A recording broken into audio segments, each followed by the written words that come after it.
welcome everyone to today's session on unlocking male allyship in tech, hosted by me, Karen Blake, co-CEO of Tech Talent Charter. Today we have the privilege of diving into this key topic area with the guidance of Gary Ford. He is the Managing Director of Men for Inclusion, the founder of Moonshot Consultancy, and a distinguished independent consultant and keynote speaker, and a former JP Morgan MD. So Gary brings a whole wealth of experience through technology and through his experience of supporting companies on their journey too. So before we dive in, Gary, I'd love for you to tell us a little bit more about yourself. Thanks, Karen, and hello to everyone that's joining. So Gary Ford, I was trying to work out today, I'm nearly 40 years into my career. I'm kind of slightly, shocked by that number. And at least half of that, I guess, I was a software engineer and loved being a software engineer.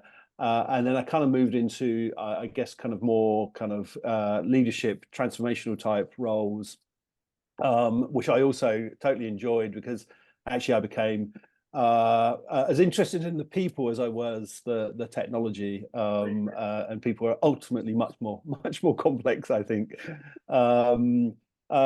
But I think my journey with this particular subject, this idea of kind of gender equality, particularly in technology, which has such a challenge with it, started about 10 years ago. So JP Morgan, who I think are quite a forward-thinking organization, were trying to do something about lack of women in tech. I formed a gender network group called WIT, Women in Technology, and I was asked to be one of the executive sponsors. So I started finding myself on a fairly regular basis as the only man in a room full of women, probably about 50 or so. The irony of that situation doesn't escape me. And it was actually quite uncomfortable in a lot of ways. And we were really trying to explore why it was that women don't work in tech, and we were looking at TED Talks and reading research. And as we were having those conversations, two things began to occur to me. The first was I'd always thought of myself as a good manager, a good leader. I kind of thought I led with empathy. I listened to my team. Yet some of the things that the women in that room were beginning to tell me about were things that were frankly invisible to me. I didn't realize it was happening. And then secondly, I kind of thought if it was invisible to me, it was probably invisible to most of my male colleagues as well. Whereupon we've decided to launch a Male Allies program. Actually, that was a woman's idea. It wasn't the man's idea. She said, "Hey, we need a Male Allies program," and I was asked to lead that. So therefore, we spent about 4 or 5 years trying to kind of ensure that the male leadership within technology at JP Morgan understood that there were these extra barriers for women that probably weren't for men, and also try and enlist their ideas on what we could do about it. And then I've got to get this plug in, Karen. I do apologize. So when I left JP Morgan, I wrote a book about that experience called The Accidental Sexist. To be fair, I'm going to let that plug go because it's actually a really good book. So. Hey. Thanks, Karen. It was written with Stephen Kosh, who was another Male Allies champion at JP Morgan, and also a third person, a woman, Dr. Jill Armstrong, who did a lot of research into this subject at Cambridge University. So I kind of came upon this subject as almost through accident, if you like. But now I think it's my big passion. I've given up largely my technology career to just focus on this idea of gender equality, but specifically this broader idea of inclusion and helping organizations become more, I guess, coherent around this type of subject, and in particular try to encourage their male population to be heavily engaged, because I think it is what we're trying to do is actually quite difficult, and we need everyone's help. Which is why we launched Men for Inclusion as a business about 2.5 years ago, and that's now my full-time job. And I think, just to pick up on a couple of key things that we're going to dig into today is that when we talk about gender equity, we are talking about this being about everyone, and it is about how we create those supportive environments so that people of all genders feel that they've got the right level of support, they're making the progress that they want to make, and they're having fair access to those opportunities. And I think when we start to think in that way, that's when we start to see bigger movements in our success. So that's such a key part of what we'll bring into the conversation today. So just before we sort of jump in and give a bit of framing, please, this is a really informal session. So if you have questions, drop them into the chat. We will pick those up as we go along. And thank you for those of you who submitted questions ahead of time. We do plan to answer those at the end of the session as well. So if you've already submitted one of those, we will get to that in a little bit. So when we think about the space, we know that only 29% of technologists are women, and only 21% of those hold senior tech roles. And that's actually slipped back compared to last year. So when we surveyed all of our signatories last year, it was higher. And we are seeing actually there's been this real slowing down, this kind of sludgy feeling around progression for women in tech over the last 12 months. We also, for the first time this year, when we surveyed all of our signatories, asked about their breakdown of software engineers, and we found that only 20% of those were women. And one of the main reasons that women leave tech is because of unequitable compensation and unclear career pathways. So you can see that we do absolutely still have a very challenging space for gender minorities in our tech industry and across tech occupations. And so apart from that kind of equity of opportunity, which is absolutely key, research still regularly shows that companies are more gender diverse, likely to outperform their less diverse counterparts. We know that more diverse teams produce better, more creative solutions and have that broader range of perspectives that allow them to retain talent and to really draw focus forward. So the argument and the business case, and I have to say I'm sick of talking about the business case on this, time after time after time, the research reinforces what we know here. Diverse teams make for better, more resilient business. So this isn't just about the soft and fluffy. This is absolutely how you weather a more difficult economic climate. More worryingly for me, I think, is that it's estimated that about 1 billion jobs will be transformed by technology, and 43% of those work tasks will be automated by 2027. So that's not too far into the future. And women are at risk of being disproportionately affected by these changes. And about 40%, about 40% more likely to have their work replaced by AI automation. And so when we consider our starting point and the risk of jobs being lost as we continue to develop our technological responses to productivity, we're really having this perfect storm scenario start to grow. And tech has such an influence on our future society. So we want to make sure our future makers are representative of the society we want to see. So hopefully at this point, no one is asking the question of, do we have a problem here? I feel that I've given you some stats to go back at your desk and say, we do have a problem here. And it is vital that we really draw down to gender equity is for everyone, and we are talking about everyone. This is how we build those strong, resilient businesses. Now, often the first thing a man hears in a relation to inclusivity and diversity is, what are you doing to be a better ally? That conversation usually emerges irrespective of the man or where they are on their own personal journey. And so I think it's important, Gary, that we start with making clear what we mean by allyship, because often this is where men are drawn into the conversation without necessarily being offered any of the context to really understand what's being asked and expected of them. Yeah, I mean, it's funny actually. Having just said that, one of the things I did at JP Morgan was help them set up a male allies program. I have become increasingly conflicted by the word ally and the words allyship. I think one of the first points to make, and a friend of mine made this to me a few months ago, and I hadn't quite seen it from that perspective before. But who's to say that you are an ally?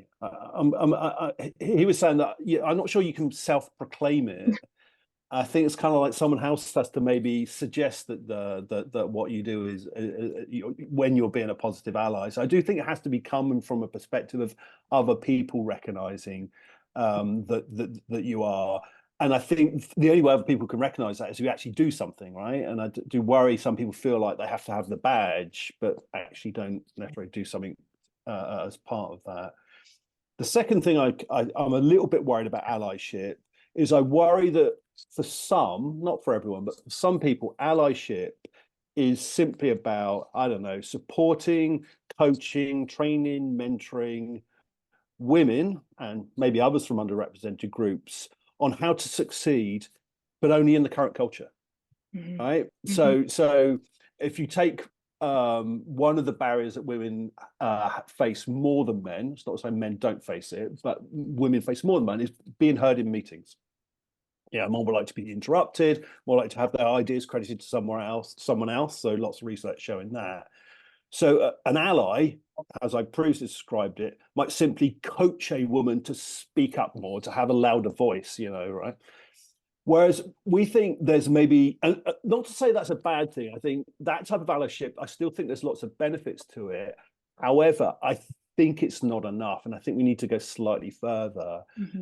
And we think, and actually we use different terminology. We use the terminology of being an inclusion leader. So an inclusion leader, maybe beyond an ally, coaches, mentors, supports, trains women, and in fact men too, on how to succeed in an inclusive culture. So if I go back to that example of people not being heard, rather than coaching everyone to speak up more, which ultimately just could lead to a room full of shouting, but maybe we look at how we run that meeting, running that meeting completely differently, right? So that it's kind of inclusive by design. And the other thing is, I kind of do see a lot of allies who, to be fair, are doing good things, want to do the right thing, but sometimes still don't modify their own behaviors, right? So, and it just creates that kind of jarring, slight inauthenticity. So you hear a leader say, I want to be really inclusive, but then, they shout someone down at a meeting or they send a stroppy email at 10 o'clock at night, and just the two things don't gel.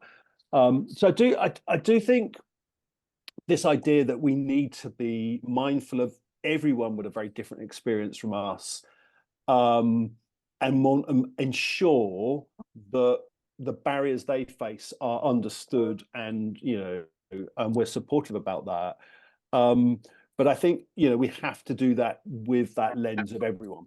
It's just not it's not a woman thing, or it's not just a race thing. It's an everyone thing. And I think when we talk about allyship, it's not a one and done. It's not that you've kind of done something. Maybe you've been on a course. Maybe you feel that you've stood up in a way that you feel that you've been an ally.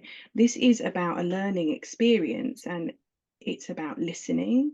It's about evolving your understanding and making sure that you're understanding that lived experience gap, and that someone else is going to be walking in different shoes. Because if we just kind of land on, well, I'm an ally of this community, and I'm doing something, so that's a good foundation. But unless we continue to develop that, I think, as you say, Gary, it's where we get to that. I've done a bit of mentoring. I've helped someone assimilate into our current culture, rather than actually looking at how we take some of the bricks out of the wall of barriers that we've got, that then start to change and create those inclusive cultures. So often organizations say to me, we want to get to that point where we do have inclusive cultures. How do we get to that point? We're not there yet. And it is about how that happens. We're taking each brick out of the wall, and that's all of those micro moments that happen through someone's employee journey with you, and recognizing, actually, this is an experience we're going to keep iterating on, rather than just I'm an ally, I know some things, and that means I'm not open to continuing my learning journey, because I think that can Yeah. be some of that slightly more toxic behaviour we see around allyship that you mentioned. Yeah, and we should reflect on the fact that what we're asking people to do is not easy, right? You know, all change is difficult to some extent, I guess, but this one around inclusivity, and even if we go back to gender equality, it's not like gender equality is a new thing. Actually, it's a centuries old thing. You know, so if it were easy, we would have mastered it many, many years ago. So I think we have to recognize that, and we have to also, to your point, recognize that actually we're all continuing to learn, and it's not a static thing at all. And you know, when I speak about this, you know, this is about both parties. These, we're talking about relationships between people, you know, colleagues building the right environments together, and doing that without bringing in sets of biases and unfair kind of platforms. But it is about relationship forming in a way that there is some understanding that each party have come to the table with different experiences, and reflecting that both, that's also for women to take themselves on that journey too, of how we creating the right environments. Just because you're part of one community doesn't mean that you don't also need to do the work on becoming an ally for others. So I think Mm, it's important that that learning experience is has a wider base, so that we are really bringing people to that true inclusive culture. yep. And so then the next big thing that I hear from lots of companies, I'm sure that this is some, you hear this too, is like, how do we make this issue resonate? How do we engage our male colleagues? Because any time that this topic is raised, it immediately kind of gets backs up. People don't really know how to lean in, and often people, I am doing what I can. I have been, as much as I Mm, feel that I can be in my role and in with my remit, doing this work. And so sometimes it can really make for a difficult journey for organizations to try to advance on. And so this is often the biggest question that we get yeah. in this topic area. Yeah, it's interesting actually, because I think look at it from a couple of perspectives. The first is, I mean, this sounds obvious, really, but I think we have to approach this as a conversation, Yeah. and a two-way conversation, or a multi-way conversation. You know, that tries to remove the fact that there shouldn't be any guilt associated with this. There shouldn't necessarily be any blame associated with this. You know, we are all the victims, if you like, of the way in which society shapes us, right? And you know, when we come to gender, there are still very clear, distinctive expectations around gender that affect both men and women. And it's interesting, actually, you'd argue that women, if you take, say, the stereotypical 1950s, 1960s views of the role of women and men in the home and in the workplace, you'd argue that women have largely shaken off some of those kind of stereotypical kind of norms. Women, are able to have a career if they want, stay at home with their children if they want, mix the two, no matter how challenging that is. Whereas perhaps men haven't broken up those stereotypes at all, right? It's much, much harder in some ways still for men to to explicitly be the stay-at-home father. So I do think we have to make it a much more kind of open conversation, and also try to enlist people's ideas. Certainly when we did the male ally stuff at JP Morgan, I didn't want to get men in a room and just tell them they're bad and tell them there's all these problems, right?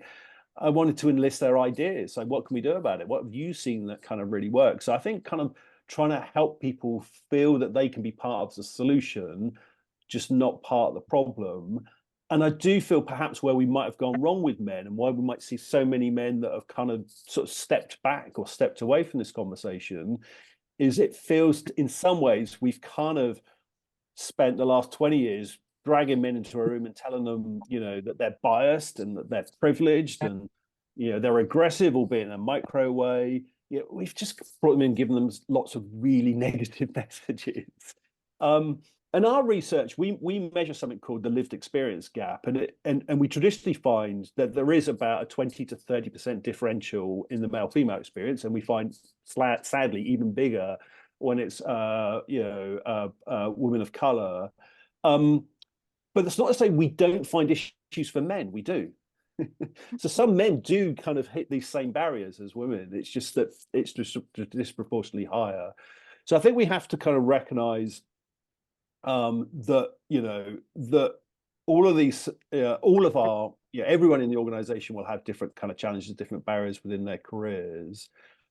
And therefore, I think we've got to try and flip that to try and look for the more positive things. I mean, you start picking out a few of them right at the start, Karen.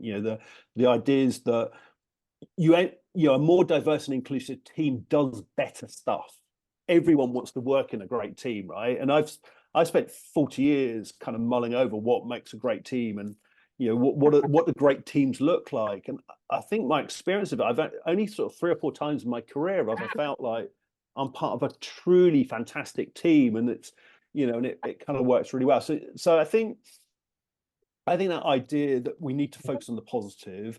And I think we just look at the male lens of this. I think there are so many positive things about, A, being part of a team like that, but B, playing your part in developing a culture like that and developing kind of an environment like that. And that can range from you as an individual, your own personal development. I mean, I often say when I did the JP Morgan work on allyship, and it was side of my desk, and I clearly had other big jobs to do. Why did I carry on doing it? Because I kind of felt I was learning. I mean, it's quite selfish, right? I wasn't doing it for the greater good. I just thought, wow, this is making me better at what I do. Right? I kind of felt it helped me do a better job. Secondly, there's sorry, I think we might need to see someone just to go on mute. Not a bad morning there or afternoon. There we go. Thank you. So firstly, I think there's a lot around personal development, and I do think if you have aspirations for leadership, I think unless you're coherent and knowledgeable about this subject, I just don't think you'll be a leader in 20 years' time. I think the leaders of tomorrow are going to be kind of naturally, I think, quite inclusive. Secondly, there's a lot of link, and you kind of mentioned it as well, Karen, this idea that there's a health and well-being benefit. So there is research that shows more inclusive, diverse teams are healthier, but also more open to ask for help when they struggle, right? More open to be able to be kind of a little bit vulnerable and realize that things aren't good, and kind of have a conversation with people in their organization about that.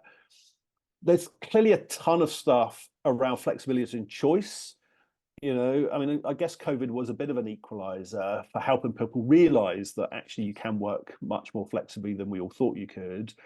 There are lots of things around the choices that men have in their lives now to be stay-at-home fathers, to take parental leave, to work flexibly, to take career breaks. So I think there's a lot more flexibility and choice. And let's face it, most of that, certainly pre-COVID, wasn't men asking for that. It's actually women that were sort of fighting for that. And men have taken advantage of that too, right? And so I think this final point is, I do think there's a bit of a responsibility for men to take the. We've benefited from it too. Maybe we need to put our shoulders to the wheel. And this idea of leaving a legacy, I think it's quite a powerful motivation, particularly for senior men. This idea that you're kind of leaving the world of work a better place for others. And I know women often roll their eyes at this, but I do think men with daughters begin to see that obvious thing about actually this culture that's in my organization. Is that really what I'd like to see my daughters arrive into when they get to work? So I think this idea of maybe becoming more of a role model, more creating something that's, to your point, sustainable, I think it's a really good word, right? And I'll be honest that sometimes I'm part of that group that rolls their eyes a little bit at that, because as a woman, it is sometimes frustrating that my experience is now only valuable because you've got someone close to you that this has now impacted. But equally, I know that when we think about behavioural change, having that emotional connection and seeing it through someone that you love and Yeah. their experiences, that is of course going to change the level of value you're attributing to these feelings, and how they then play out for you in everything that you're doing. So I think what we can take from that is actually, how do we look at this from a behavioural change approach? And I think there is so much power in the way that we frame things in our internal comms, in the way that we message out some of this work, and Yeah. how we make sure that we're actually being very careful in that we're not starting to create these tribal behaviors, that we're just thinking that, you know, women are a homogenous group doing that. We've got our non-binary and trans folk who are in this separate group, that we're dealing with our comms this way. And then we've got men who we're often sort of, every so often they get trickled into our comms strategies. And why I come back to comms is, so often that's how we start to create that behavioural change, how we're starting to set those cultural expectations. And if we're not really very cautious about the way that we tether some of those concepts together and start to think of people in that more intersectional way, then we are reinforcing the behaviours that we see behind the scenes, but, you know, in those meeting rooms, behind closed doors, at people's desks. This is why we have to set this standard at an organisational level and make sure that the messaging that we do about it reinforces, so that we allow, when we are coming back to that question of how do we make sure it resonates with men, how do we make sure we engage them, that we're creating the right mandate to encourage that behaviour, to reinforce that behaviour too. Because if we don't leverage that opportunity for behavioural change, this is why pace is much too slow. And as you say, we want to create our workplaces that benefit all, because then we know that if we have a thriving workforce, that's good for retention, that's good for well-being, you know, sickness absence reduces, all of that good stuff, and people are happy, which is the key thing. But it has to be that we're considering that this will not just happen as a passive endeavour. What are we doing to really look at those structural barriers? How are we communicating? How are we setting us up to succeed? One of the other elements that we often, that when men are brought into the conversation, it's often that around male mental health. And I've become quite troubled by the way that when we talk about men in our workplaces, one of the only times we're talking about it is around poor mental health. And I think that that actually creates a really difficult environment for us just to have healthy conversations. Although we want to, of course, be supporting male mental health, it needs to be broader than that, that's their one and only mantle that we're going to kind of give any space or capacity for. I think we need, as you say, much broader sort of portfolio of support. You know, how are we supporting parental returners? How are we supporting men to take the opportunity to take that leave? I had an organisation talking to me, how do we encourage people to actually take up this leave? We're really struggling to for them to sort of see the opportunity to take that. And it comes back to it's seen as not something that is well supported within the organisation. I think that there's something there for us to maybe consider on. Yeah, it's interesting. Actually, Mark and I were doing a bit. Sorry, he's my business partner at Men for Inclusion. We're doing a bit of work with a company, and this company had country-leading shared parental leave policies, right? Yet they were a little bit concerned that they weren't getting anywhere near the take-up they were expecting. So you know, they were giving men a lot of latitude to take parental leave, and they were getting a slow sign-up. And we're running a workshop with a bunch of senior men. And we were talking about, you know, what's in it for you, and this idea of what's your personal case for a more inclusive, less about the business case, more about that personal case we just spoken about. And one of the men in that room kind of put his hand up and said, "I've got a confession to make." He said, "You know the Wednesday morning meeting that I always do from the car? It's because I'm doing the school run." And that's the first time he'd told his colleagues that was why he was always not at the start of day meeting on a Wednesday.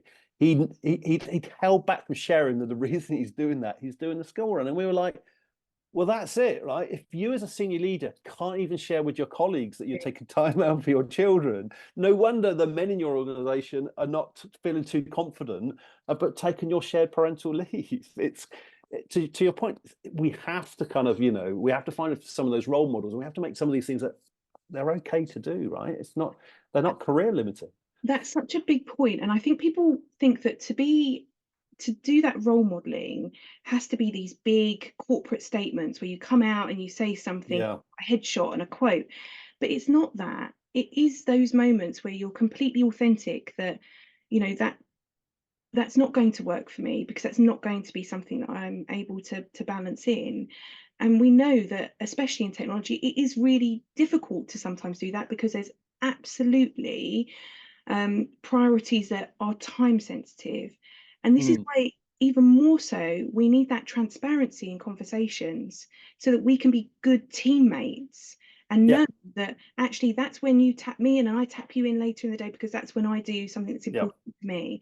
It's, if we have that transparency, suddenly the whole narrative shifts, rather than seeing this deficit model, or if you do that, well, you're not committed enough.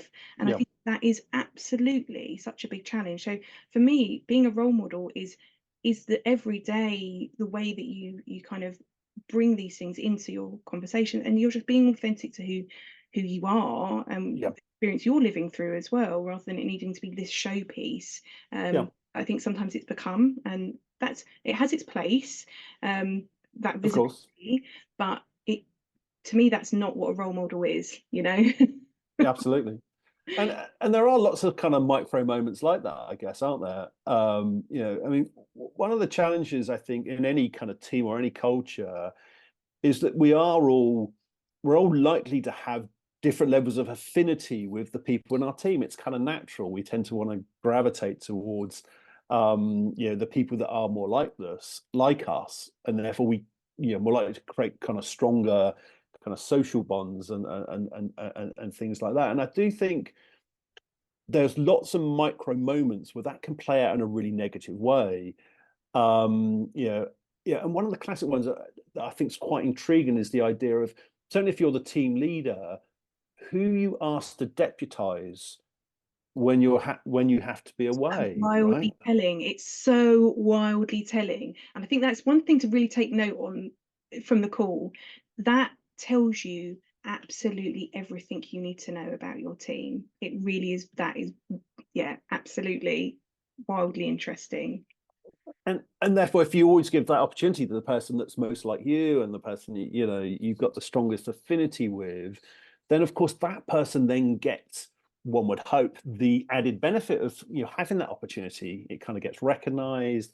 It gives them a chance to stretch themselves a little bit, and you are just simply more likely to kind of give that kind of micro moment, if you like, to the people that are like you. And therefore, one small thing I think you can do is just, again, find other ways of kind of varying that micro moment of opportunity. And there it is, that small, very small, more inclusive thing you can do, on a daily basis, perhaps. And hey, I don't even think it's that small. I think this is actually quite a big piece, because it talks to who you value as well. And the more that we are seeing that around who's the right fit for this, rather than who do I trust because there's an affinity bias, like that is something that's really, really important for us to question. So we've naturally started to move into our next area about the common barriers sort of preventing men actively participating as allies in promoting gender diversity and inclusion in the tech workspace.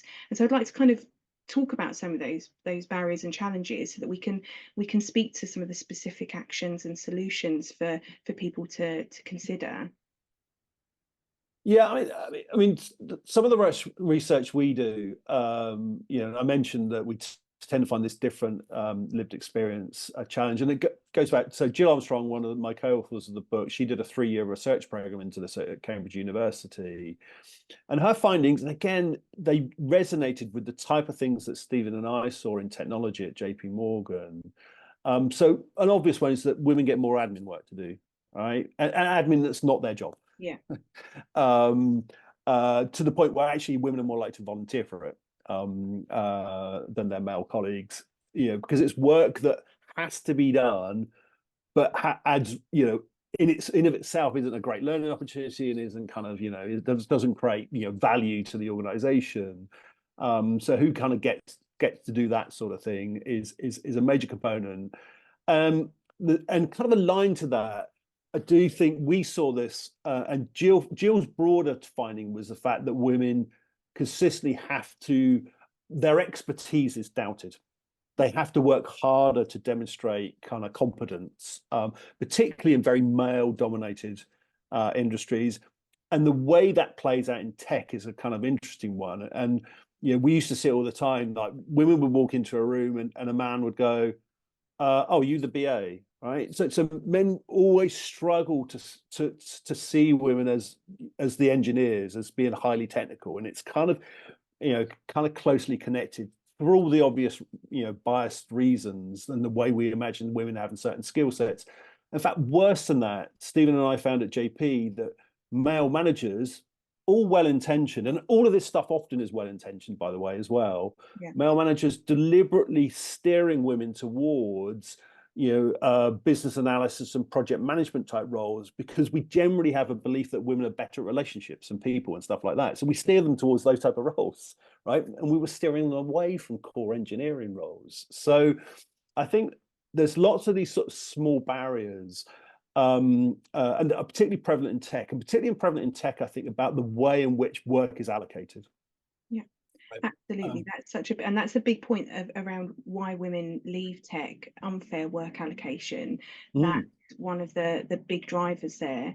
And I just want to pick up on one point that you just made there, that I think that we do need to have, especially within our tech teams, really honest conversations about why are we undervaluing different skill sets. So often people that work in our design roles, they're seen as, they're less technical, and so it's more difficult for their voices to be heard within that decision making, which is troublesome for product building. And I think and then by default we see more women in those roles because we're not valuing those skill sets, and they are opposite skill sets often to the people working in the deeper tech roles. We have this sort of dual level of challenge to overcome. So it's really important that we also speak to that those skills are vital for this product to be successful. We need to value them as equals rather than this lesser, like your skills are not as important as our skills. Like you can't, no matter what you build, if there's no customers for it, if it's not, it doesn't have a good UX experience, it lives and dies, Absolutely right. I mean, you're spot on, and it's kind of interesting actually. And if we go beyond even technology for that discussion, you do find this in most organizations that there are the kind of hero roles, the hero departments, right? I mean, most of my career has been within financial services, right? And the hero roles in financial services are the people that sit on the trading floor, right? Historically used to be shouting in screens, now it's just kind of doing it all through e-commerce. But therefore, their roles, their voice, their opinions carried greater weight than maybe their operations colleagues or their technology colleagues or the people from risk or whoever it was. So you're absolutely right. That idea that great teams value the voice of everybody and everybody's got something to contribute, not just the people that are in the value creation bit or whatever you want to call it. I think it's a really good point. And I think when we come back to that work allocation, so often the frustrations that I hear from female technologists is that they're working on legacy tech, they're not given the exciting kind of opportunities, and that doesn't build their digital confidence to speak about. And so often we hear imposter syndrome, but what actually we see from when we speak to female technologists is that they don't feel confident about speaking about the technology they're working on, and that's a specific difference. And what I think we naturally see is men feel more confident to speak about their technical confidence, with sort of technical confidence. And I think this is where we need to start to shift some of our expectations around work allocation. And I think AI here there's some opportunities, because the biases that we are allocating with will be so overt to see, but it's a key part of, if we're going to, a barrier for making this change is valuing that people working on the exciting tech are making the big differences. Well, I think there's another interesting point with that, Karen. One of the other kind of common areas where we see this difference between men and women, and actually we find it around kind of race a little bit as well, is belief in the fairness of the performance management system and the promotion systems, right? So women end up feeling that their performance is not evaluated as fairly, and they're more likely to be passed over for promotions. We find that in our data. But the interesting thing about that is, one would argue that the root cause of that problem, it can be, but isn't always just when you get to that part of the performance cycle, i.e., the point at which people are looking at what you've achieved for the year, or talking about you in a promotion review committee. A lot of the problems will start right back at who got to do what work. Yeah. Right? Who got to who even like the objective setting phrase, who got the exciting projects, all of that stuff. If you don't get that right, then it's no wonder that women can arrive at that kind of promotion committee phase and feel that their performance is not as strong as their male colleagues, because their male colleagues got the more exciting projects in the first place. Yeah, you can only knock it out of the park so far. Even if you Yeah. are brilliant at something, maintaining it and not getting any opportunity to really build something that is going to be new, be exciting. There's only so much you can do there. I'm going to change our direction a little bit, just because I think one of the biggest things that we see as a sort of barrier is the fear of backlash, and that often one of the big challenges of men wanting to lean in, and I've had these conversations so often where men have said to me, I really want to be doing more, but when I've tried to lean in, I've been criticized. I'm not doing enough. I'm not doing it quick enough. I'm not being bold enough. I'm not there yet, but I'm also at the first steps of my journey. So I don't know how I get there. So it's better, and I feel safer if I don't lean in here. And obviously all is lost when we have that kind of barrier for support, and we then maybe misunderstand what we're seeing with some of our colleagues that aren't leaning in on this. I think there's a couple of points is there, and I think one thing to recognize is this is it's not a linear thing necessarily. I think it's kind of like it's a peaks and troughs thing, and you become more attuned to being to doing the right thing, and then maybe something happens and you kind of feel that you need to step back. And I do think this kind of fear of getting it wrong, this fear of making a mistake, is actually quite a big demotivator. And I do think one of the keys to trying to create that inclusive culture is to try and make it kind of okay to fail in a way, right? It's okay to make a mistake. And I think leaders can help with that by kind of, saying, making it, you've got my express permission that if I do something that's not inclusive, you tell me, call me out, because I think that creating that culture of safety where you can kind of help shape and guide and point out something that you don't think is quite right, kind of enables people to feel a little bit more comfortable doing stuff. And secondly, I think going back to the conversation to some extent we were just having, Karen, I do feel that organizations have a tendency to reward people and recognize people for just what they do and not how they do it, right? And that important idea that it's part of your job to make to make the whole team work better as a unit, to build good relationships, to spend time on making sure that the rest of your team are okay. I think if you're valuing that more would also be super helpful, because I think people just get the idea, if that's not recognized within the organization, why should I spend time doing it?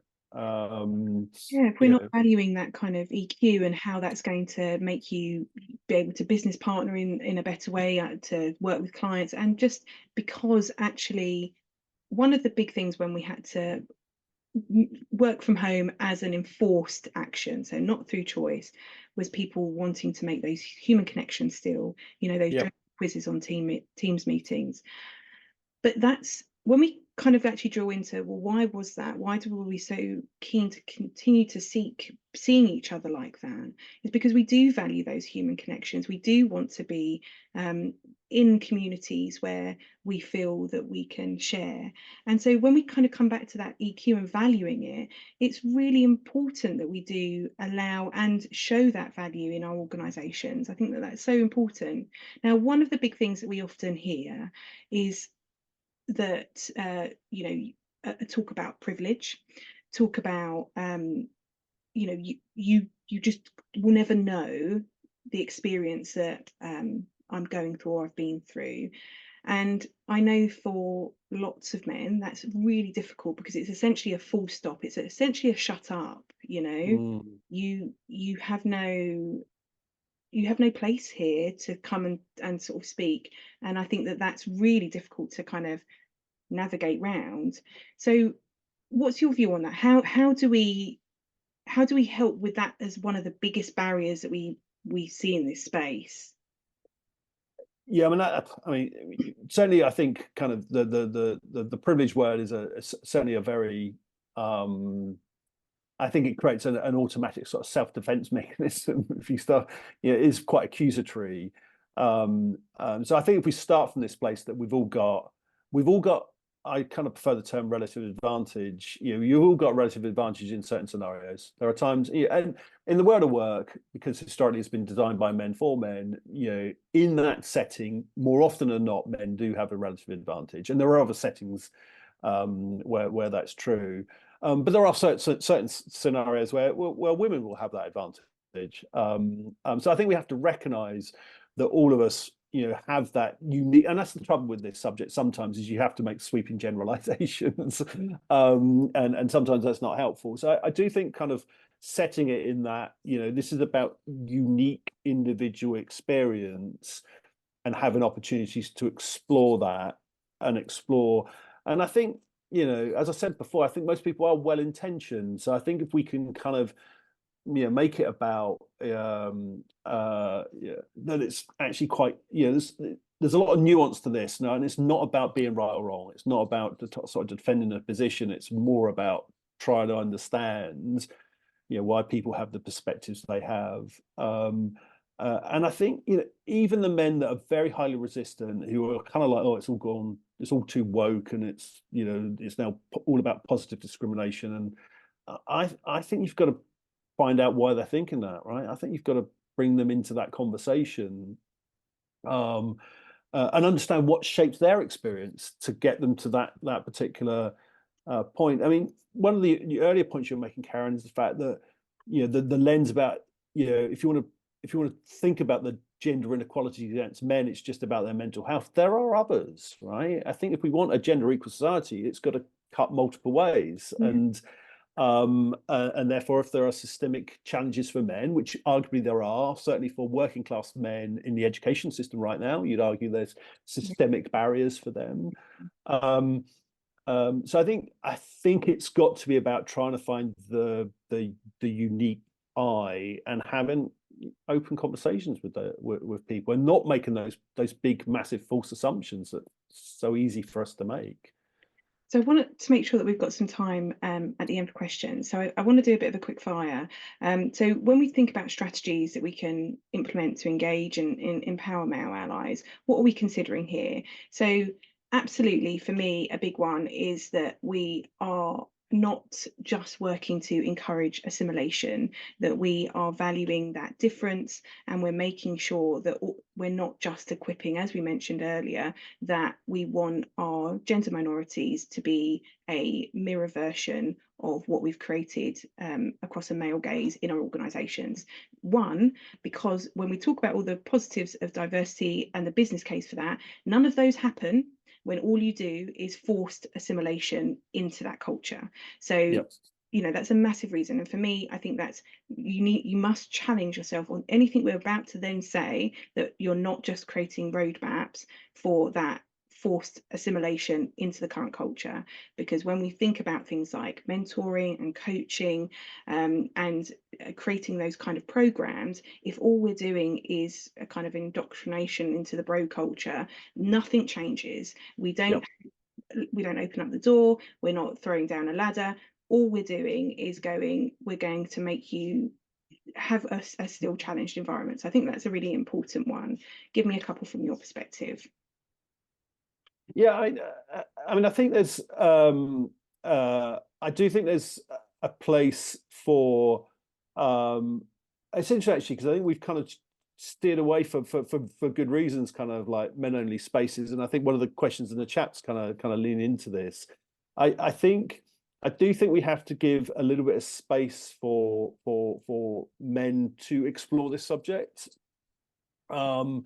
And I think there is a place for those for some men only spaces with the right kind of curation to enable that type of conversation too. And I do think this idea that we're all in it, I hope, to find better.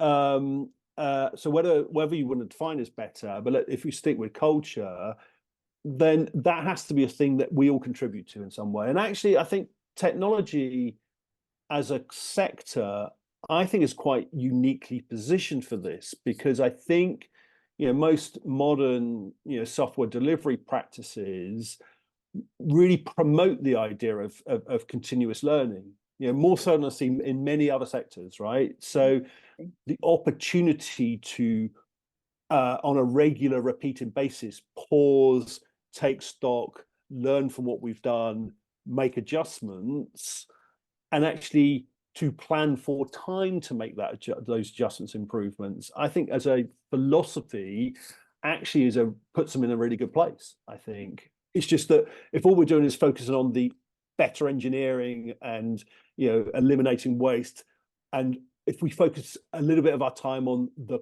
cultural elements and some of the stuff we talked about earlier, I think that would be something that hopefully you could engage everyone in.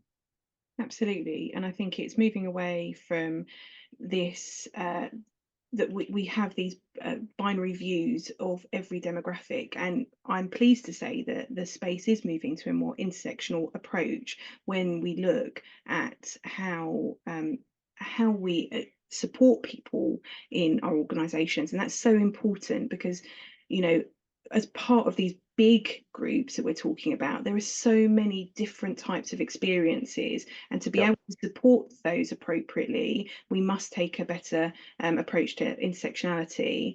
I think the other thing to sort of to say is a very practical thing is, how are you how are you measuring a lot of your information here? Because if we don't have some methods for tracking movement, really for senior leaders, it's very difficult to you can have that bit of a feel, but that doesn't really give you a good insight. So I think it is about making sure that if you are going to really make the change here, you're measuring what effort you're putting in. Is that trialing different spaces and networks that you have in your organization? Is that looking at the different comms? Is that making sure that you're looking at work allocation over a period of time? Have you looked back around your performance management sort of propositions and checked out some of this stuff? Because I think with the organisations that I've worked with, sometimes the scale of the problem that they've got in their organisation is much deeper than just the percentage that they've got across genders. Well, we've only got 21% of women in our organisation, and that tells us what we need to know, and it really doesn't. And that's why one of the reasons that we were wanting to track, okay, what does that look like in terms of senior technologists? So I think that's really important too. We had a couple of questions that did come in before the session, and we'll just quickly look to address a couple of those. So one of those was, what do we see as the kind of pro cons on the call of allyship to everyone, men, on the basis it's just a thing everyone should do, versus creating a sign up, program, badge, opt in, to recognise and create momentum? Sorry, Karen, I didn't quite follow the question. Can you repeat it for me? So essentially, the question sat on, is there a incentive to have a specific program, rather than this should just be recognised that this is something that everyone should do? Yeah, I mean, I'm more inclined to I'm more inclined towards the latter. But I think it is such a big, complex kind of subject. I think just having a kind of, I don't know, a single inclusion network. I don't know if that's kind of like really quite the answer either.